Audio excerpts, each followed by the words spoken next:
So, hello again everybody. Right, this time I'm going to read you from chapter 3 from my first book, Out the Bottomless Pit. Very fascinating topic, this one. The Hollow Earth Theory. And I'll just read for a while, and then we can probably talk about a few things. Establishing and determining a factual geophysical model of planet Earth's interior has been a considerable challenge for the intellectual community. Given our rapid technological advancement, one would think that determining the makeup of the Earth's core would be straightforward, but it's not. Earth's core is the most inaccessible part of our planet. Several prominent individuals have supported the Hollow Earth theory, and it's no joke of a list. A number of physicists, astronomers, mathematicians, high-ranking military personnel share the same belief. They share their stories through experience, research and more. There really is some mind-blowing information that suggests the Earth could actually be hollow. I'd say not only the Earth, but all the planets and all the everything that is out there. Suns, everything. They're all hollow. It's pretty easy to prove too.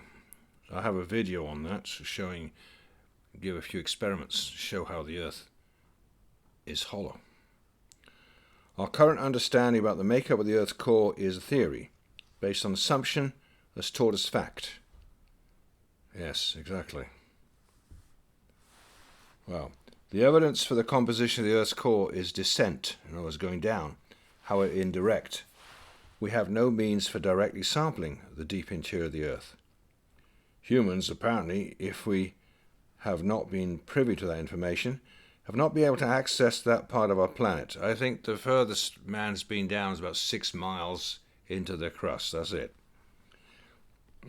So how can you possibly know what's inside the planet just by bouncing a few radio waves here and there? That's not enough to find out what's inside. Often we fail to recognize that what we so often regard as truth is based on theory and assumption. This applies to everything. We take these theories and put them in the category of truth until another theory comes along to replace it. The individuals who propose the theory of Hollow Earth might shock you. They are some of the most influential, intelligent, innovative, and creative minds of all time, many of which are the backbone of science and maths. The intellectual arena is not the only one. The Hollow Earth is also prominent in military history, the hub for global control and concealment of information, known today as the military-industrial complex. Some of these names might shock you. Yes, I'm going to name some of them. I'm going to move on a little bit here. You can read this all in my book, Out the Bottomless Pit. It gives a lot of information on the Hollow Earth theory. Okay, Hollow Earth theory. The Hollow Earth theory suggests that planet Earth is either entirely hollow or contains a substantial amount of interior space. This isn't a new theory. Oh yes, I will put a link on this audio video when it comes out. I'll put a link there in the comments where you can find my own video I made about experiments you can do to show the Earth's hollow. Simple experiments. For those who are listening and watching. Buddhists believed that the inner Earth was made up of a race of people they called supermen and women. They allegedly came up to the surface via tunnels that led to the inner Earth to oversee what was happening on the surface. The Buddhists apparently had lamas guarding the entrances to inner Earth in Tibet. Well, a lama is not that funny animal. It's like a priest, monk. In Tibetan and Hindu, Indian traditions and texts, an ancient kingdom called Shambhala is described. It's a mythical place located somewhere around Inner Asia. It's amazing how embedded the theory of the inner Earth is within ancient cultures. Is this mythology or reality? Ancient texts from India like the Ramayana describe the story of a great blue being, the Avatar Rama. The Ramayana depicts Rama as an emissary from Agartha that arrived on an air vehicle. The vehicles were commonly known as Vimanas. The fact that both Buddhist and Hindu religions separately refer to inner earth and its civilization is quite fascinating. Ancient cultures all over the world, from Mayan to other recent native populations and more, all have stories of beings that live and come from an underground world. I had the privilege of spending a year in northern Ontario, Canada, and was made aware of stories of little people that lived underground. Let's examine where ancient history meets scientific exploration. Edmund Halley. Edmund Halley was an English astronomer, mathematician, who was the first to calculate the orbit of a comet that was later named after him, the popular Halley's Comet. He lived through the scientific revolution, an age that was frowned upon by the Catholic Church, where scientists were seen as heretics and even killed, or burned at the stake. Was this to suppress information already known by the Catholic Church? Maybe or maybe not. Halley's star catalogue, published in the late 1600s, was a first of its kind that determined the location of the southern stars and established his reputation as an astronomer. In 1678, he was elected a Fellow of the Royal Society, and with the intercession of the King, he was granted a degree from the University of Oxford. As you can tell, this was a man of high reputation and intelligence. Halley is also known for his conversations with Isaac Newton, and played a prominent role, and of course it was Isaac Newton who discovered gravity, in modern times that is. It was known in ancient times, but he rediscovered it. His role in publications on the theory of gravitation. Newton was encouraged by Halley to expand his studies on celestial mechanics, which led to one of the greatest publications of all time, the Principia. The Royal Society decided that Mr. Halley undertake the business of looking after it, and printed it at his own charge. He consulted with Newton tactfully, subdued a priority dispute between Newton and Hooke, edited the text, corrected the proofs, and saw it through the press in 1697. It seems that the Royal Society was keeping a close tap on scientific discoveries. Sounds like today, where they only let you know what they want you to know. In these times, scientists were coming out of the era in which they were branded as heretics marked for death. It seems scientific exploration during the scientific revolution was under the watchful eye of the elite. Edmund Halley proposed the Earth was hollow, and well capable of supporting life in his publication. Well, another guy here. I'm skipping quite a bit there about Halley. You can read for it yourself from my book. Leonhard Euler. Leonhard Euler was a Swiss mathematician and physicist. He has produced a large portion of modern mathematical terminology and notation, more specifically the notation of mathematical function. He is considered to be one of the greatest mathematicians of all time, has approximately 1,000 publications. Instead of inner Earth consisting of concentric cells, Euler proposed the Earth was completely hollow, with a 600-mile diameter sun in the center, similar to what Halley had proposed, central sun. The hollow interior, he said, could be reached through holes at the north and south poles, which if they exist today are blocked from Google Earth, hidden and classified. Euler proposed that this central sun provided life to the advanced civilizations that lived there. I think that's true from all my research. It all seems to say the same thing. Captain John Sims. Captain John Sims was a United States Army officer who rose to the rank of captain during his role in the War of 1812. He said, "I declare the earth is hollow and habitable within, containing a number of solid concentric spheres, one within the other, and that it is open at the poles 12 or 16 degrees. I pledge my life in support of this truth, ready to explore the hollow if the world will support and aid me in the undertaking." Sims even tried to talk Congress into funding an expedition to find the Antarctic hole into the center of the earth, but was not granted permission. Now here's somebody I've mentioned before, Admiral Richard Byrd. If we fast forward to more modern times, inner Earth garnished more attention in the 1940s and after, when Admiral Richard Byrd supposedly journeyed to the hollow Earth. This man was a Medal of Honor recipient and a very high ranking, one of the highest officers in the United States Navy. He was the very first man to fly over the South Pole. and actually went over the North and South Pole. Admiral Byrd also flew directly over the North Pole and noticed an opening in the top. His diary describes his adventure into the opening, where he was witness to lakes, rivers, green vegetation, and more. He participated in many expeditions to the North Pole, with one being an official government-backed program called Operation High Jump. It was a U.S. Navy operation organized by Admiral Byrd. Primary goal was to establish an Antarctic research base. He claims to have been greeted by a UFO flying machine, and this is when he first interacted with the beings that existed in a place that is known to many as Agartha. The beings told him they were concerned about the development of nuclear weapons and the overall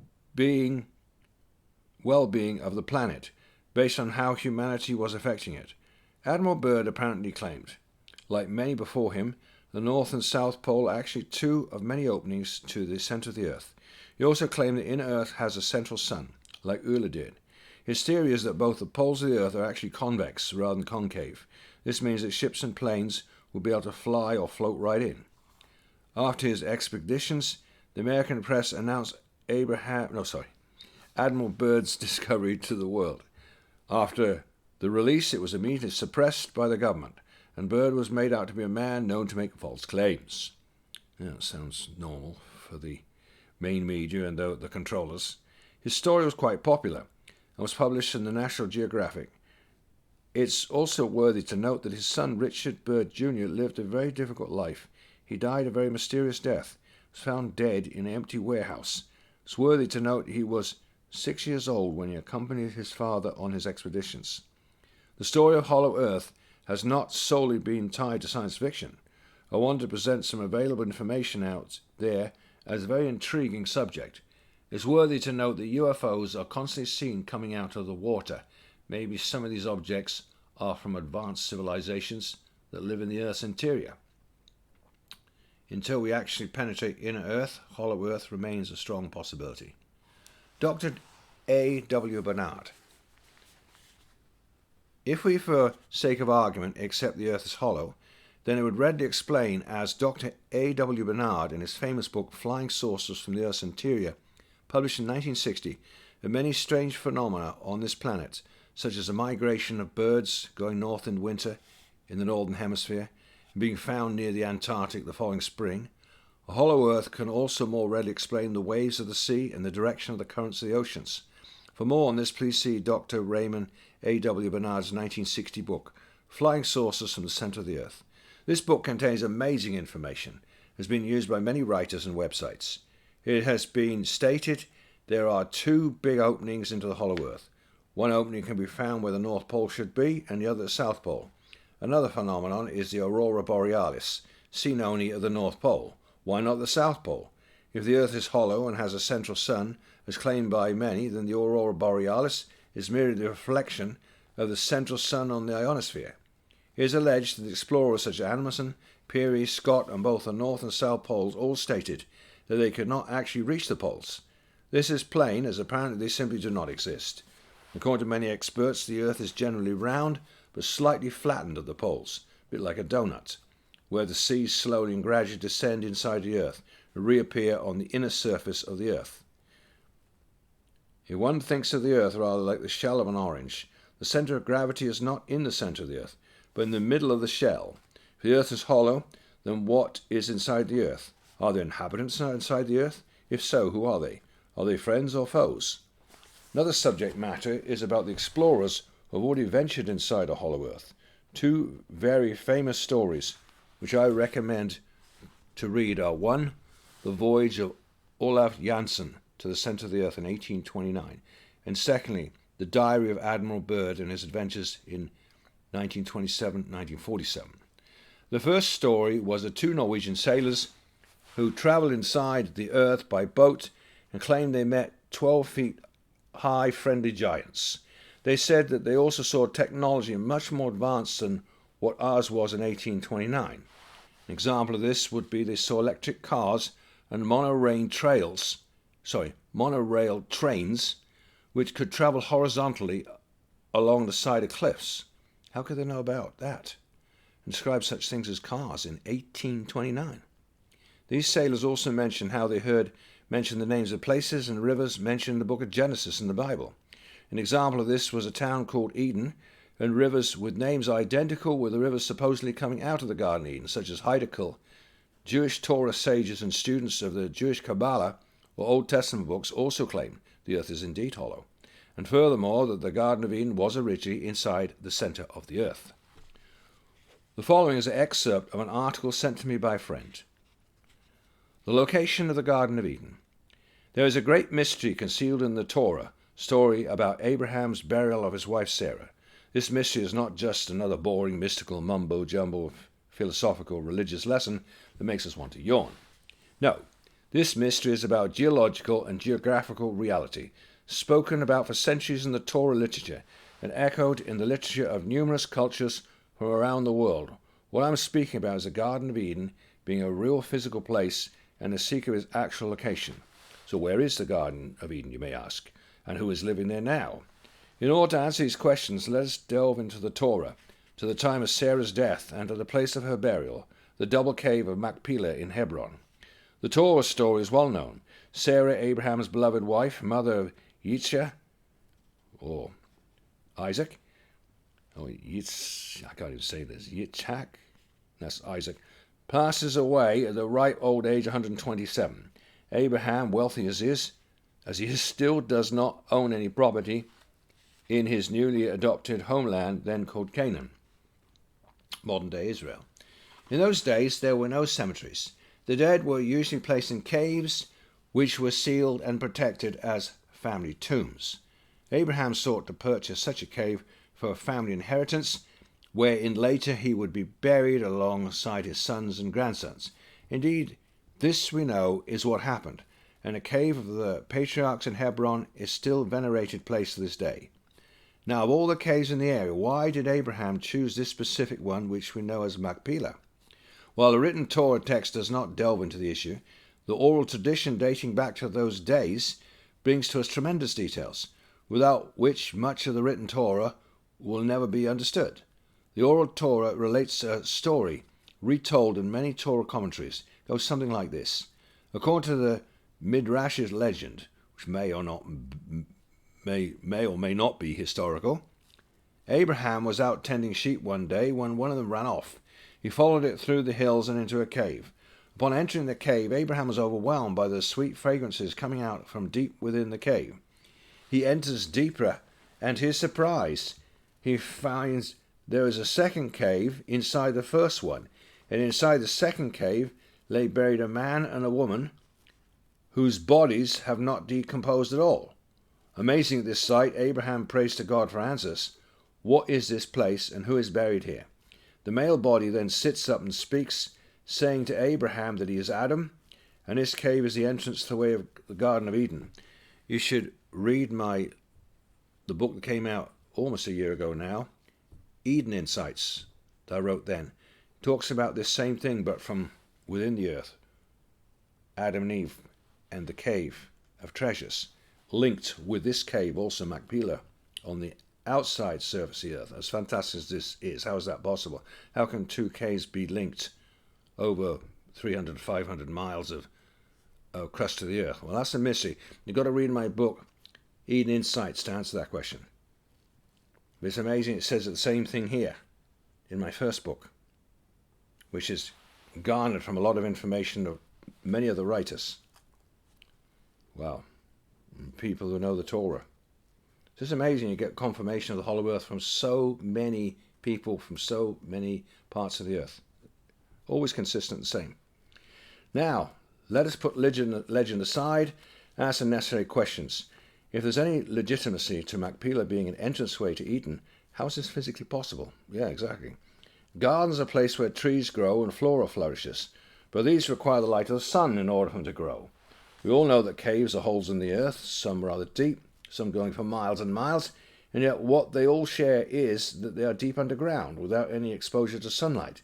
One cannot have a garden growing in a cave. Well, when you know the earth is hollow, it has a central sun inside it, so they do have light down there. So if there are caves going from the inner earth to the outer earth, there is light. There is light. as Admiral Byrd mentioned. He also mentioned in A Sun. Where on earth is the garden? Or maybe better to ask, where off the surface of the earth is the garden? If you read my Insights books, you will also find some very odd things, because in Enoch Insights, for example, it shows both Noah and Methuselah being able to go and visit Enoch and talk with him. And the only way that's possible, they had a way of quickly going from the outside of the earth to the inside of the earth. Well, I won't get into too many details, but I talk about it in my Insights book, how that was even possible. And the fact that this earth is not as it seems. It has portals. And the portals were designed by God originally, and they've been misused and then reused again by those who have rediscovered them in modern times to some degree, but it's dangerous now. Like things like the Bermuda Triangle, for example. But that's just one example. You'll find topics like that in my books, explaining a lot of these mysteries that have been discovered by the military and scientists, but most of the time they hide the secrets away from the public. Or they try to. I don't think they're so successful, though, at hiding things. Anyway, well, Torah sages have forever acknowledged the Garden of Eden as a physical location somewhere here on earth, and since the earliest times, Machpelah Cave has been associated with the garden and is acknowledged to be the entrance way. Again, if there is more than legend to any of this, where is the garden? Actually, in one of my books, I think the last one, I was proving how there's no way the Garden of Eden is where they say it is today in Iraq, for example. There are ways you can work it out. I won't go into that now. But one of the Hebrew books explains that Noah traveled a very, very great distance. We know he did, for a year, right? But the distance from Mount Ararat to Israel, for example, where the descendants lived, is only a few hundred miles.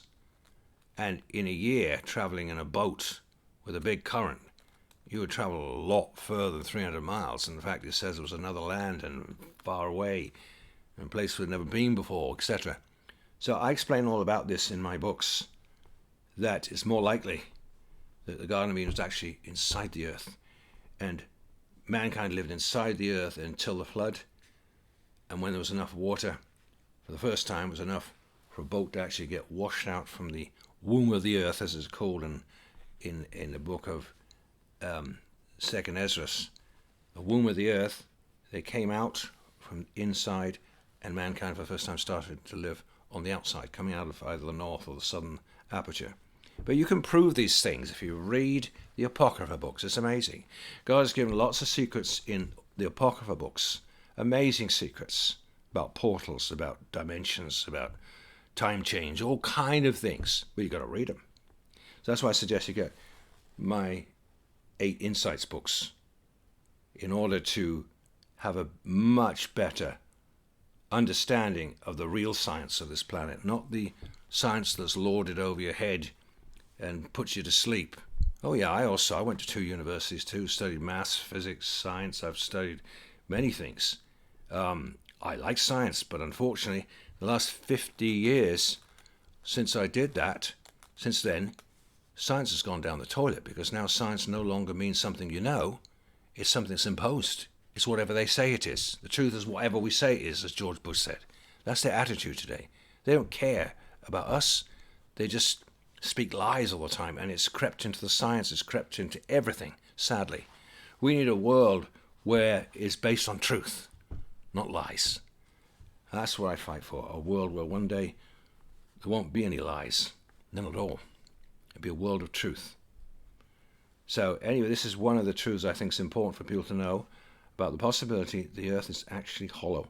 And it would actually explain a lot of phenomena that you can't even begin to explain with modern science, even the weather. And like I said before, the currents of the sea are explained much better with a hollow earth than what you see. Well, to answer this, we must delve into one of the greatest secrets guarded by the sages of Torah. There is no better way to reveal it other than by being direct and outright. There is an inner earth, and the Garden of Eden is at the centre of the earth, hundreds of miles down, directly underneath the cave of Machpelah. The astounding proclamation is stated ever so clearly in the Zohar and in other ancient sources. Yes, the Zohar is an ancient Hebrew book, a mystical book. The existence of inner earth should come as no surprise to anyone. Such knowledge has long been known in ancient cultures for thousands of years, even expanding across the oceans. Even the ancient Native American Hopis know of these places. Even in the realm of science, there have been some famous names who embraced what has been known as the hollow earth theory. Such scientists include among them Sir Edmund Halley. Yes, I mentioned that before. And also the Jewish sages, or the wise men of Israel. They know about that too. And they know about it in Tibet, as we've mentioned. Many cultures know about the earth being hollow. And I'm convinced that the military-industrial complex, they know the earth's hollow. But they keep these secrets from their people. They don't want any gold diggers trying to go down there. I can't blame them for that one. I wouldn't suggest going downwards. To me, that's a dangerous direction to go. There are all kinds of strange things. I don't even think the time is the same down there. It's one of the reasons a lot of cultures went down there or fled down there at one time or other in history, because you live longer down there. But I wouldn't advise going down there. So anyway, this is fantastic. I won't read much more, or this is going to get too long. It's already 26 minutes long. But it is, I'm right at the end actually here of the chapter. I'll just read a little tiny bit more from this reference here. Well, he's saying here that there are many races living inside the earth. Many races.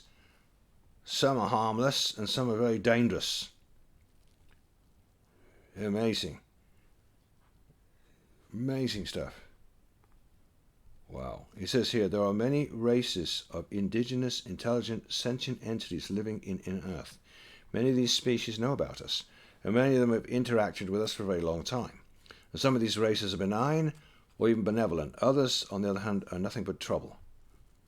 One of these troublesome races are referred to as a Nishaya, after the name of their domain. They are of the Shedim, demons, spoken of by our sages throughout the centuries. The Zohar and other literature describes their appearance as being frail, short, with grey skin tone, no noses, just slits to breathe. Allegedly, they have no females of their species, and thus seek our human females with which to procreate. Many might recognize the similarities between the Nishaya and the modern-day so-called extraterrestrials and so-called alien abductions. The Garden of Eden is thus accepted by our sages as a physical domain deep inside inner earth. Yet just as the garden is located there, so are other domains, even the physical location of hell. Yeah, and the lake of fire. That's correct. I think the inner world is physical and spiritual at the same time, just as everything that God created is, like ourselves. We're physical, but Jesus said the kingdom of God is within you. So there's a spiritual dimension inside a physical. Quite mysterious. Huh? Well, that's enough from me for now. That is a very fascinating chapter, that one. That's chapter 3 from my book, Out of the Bottomless Pit. And I would suggest to everybody, also go on my website, www.outthebottomlesspit.co.uk, because there's a lot of material on there. Not just about the front page about economics and politics that I'm talking a lot about right now because of the world situation, but there are thousands of other topics about the paranormal, the supernatural, the mysterious, many strange things that happened to myself and my wife at different times in our life, miracles we've seen, and that of many others too, and a lot of details in my website about the giants, the fallen angels, and all of the strange cultures through history.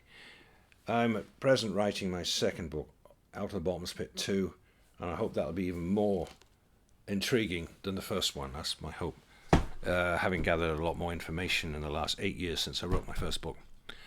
Well, I hope you find that fascinating. Bye for now, Steve.